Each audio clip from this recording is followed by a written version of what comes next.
Well, Elon Musk says that we need to make a change. He calls on Europe and all of us to restart nuclear power plants. He calls on the United States to boost oil and gas output immediately.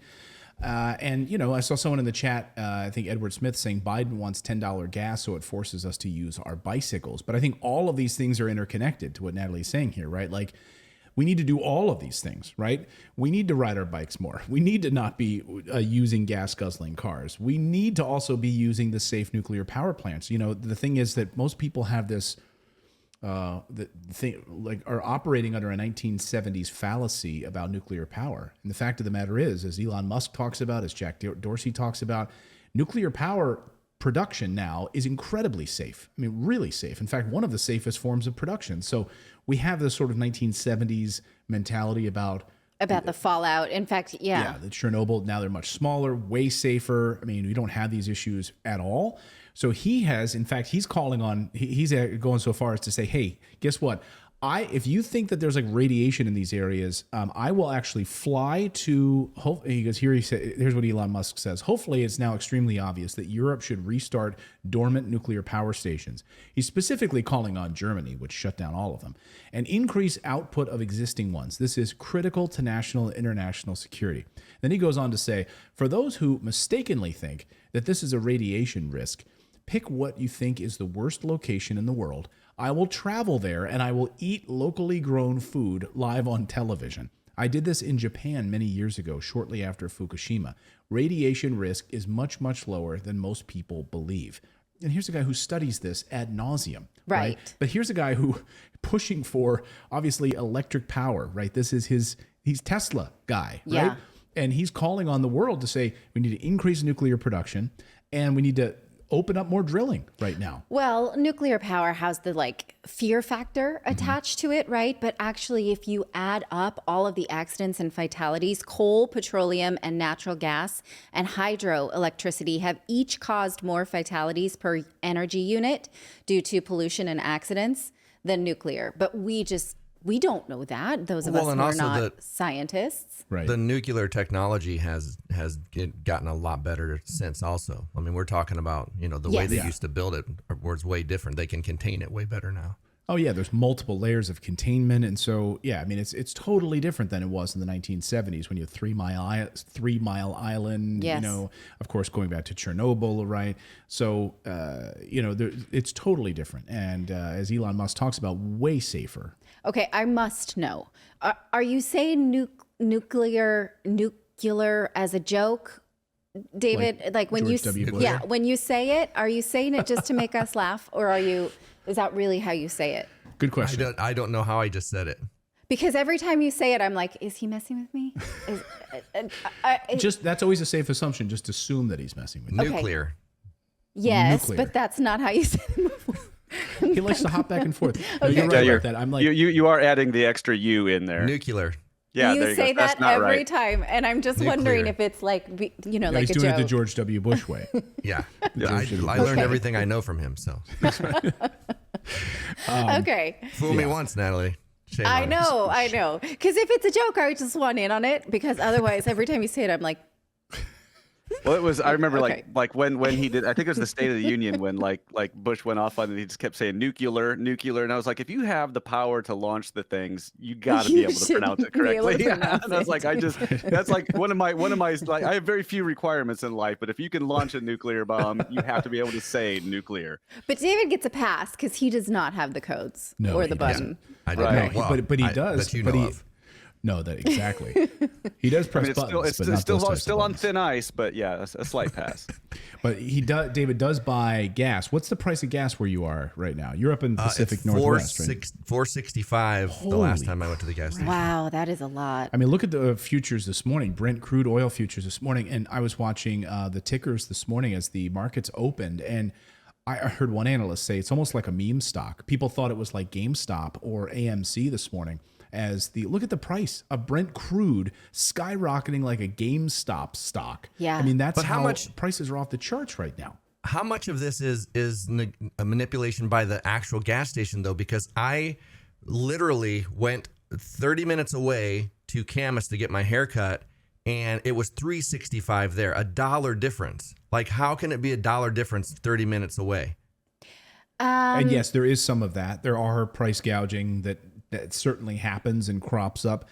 Most of the time, that's not the case. Yeah, and a lot of times gas companies will be a loss leader in order to, hope that you buy things inside the store. And They make very little on gas. Yeah. They make like 5 cents or some. It's actually pretty ridiculously low. Yes. They hope you go in there and buy Slim Jims. Yeah, they and other don't healthy make a products. lot of. I don't think they do a lot of price surging around gas. There's a lot of laws around it. I remember studying this in business school. But it could hit $185 to $200 a barrel under this scenario if we ban Russian oil imports in the United States without any participation by European allies. Germany this morning saying we're not going to do it. So Europe, which had an opportunity, by the way, to ban or move way more towards renewables, move off of their dependency of Russian The whole oil. world, though, has had that opportunity. Yeah, though. and they have these sat on their hands and they've not done it right now. It's $140 a barrel right now. I just want to say those American values better mean a lot to all of you. What do you mean? Like, Well, because our oil prices are going up and everything or gas prices because we're, pushing American values. Like we're fighting for those. Yeah. right, So but hard. that extends, those organic Mexican blueberries that you like to buy wrapped in plastic will also cost more to ship you. And cost more to grow, because of the tractors also need gas. So everything is going to be more expensive. So again, if you're not looking around your life and thinking like what here is dependent, like what in my kitchen that I eat every day is dependent on geopolitics, everything Yeah. is, right? And so all of us have to look inside our lives and think, what would I do if I couldn't buy my organic gallons of coconut oil at Costco? Would I be able to make changes in my life? Can I do it now? What does that look like? Because I do think we're at a pivotal point in Western world where the lives as we know it will not be facilitated just by this kind of geopolitical and ecological crisis that we're in. Right. I'm always ready for it. Well, I know I I say just this all the started time. Sometimes we need a catalyst, right? And this could be the catalyst, maybe. We thought maybe the pandemic might have been the catalyst, but we went the opposite direction, didn't we? And during the pandemic, now everything is individually wrapped because we can't touch a group of things. So now every little item is individually wrapped in plastic. Yeah. What were you gonna say, I Dave? used the line from Airplane. I picked the wrong week, and I'm like, I picked the wrong week to start an all meat diet because meat Yes. is so expensive. And I went and got raw milk. Yeah. My gallon of raw milk is $17. Whoa. Oh my God. My God. Wow. It's cheaper to go buy the cow, Yeah, it probably would be. But the get a thing cow is, in your house. especially because mass-produced meat is fed grain, right? And it's terrible for the earth. It's terrible for the way that the cows release methane. And it's terrible for the planet in general. So these like high meat diets also have a consequence. And I get mine from everything Butcher is- Box, which is sustainably sourced. Oh, they're pasture raised. Yeah.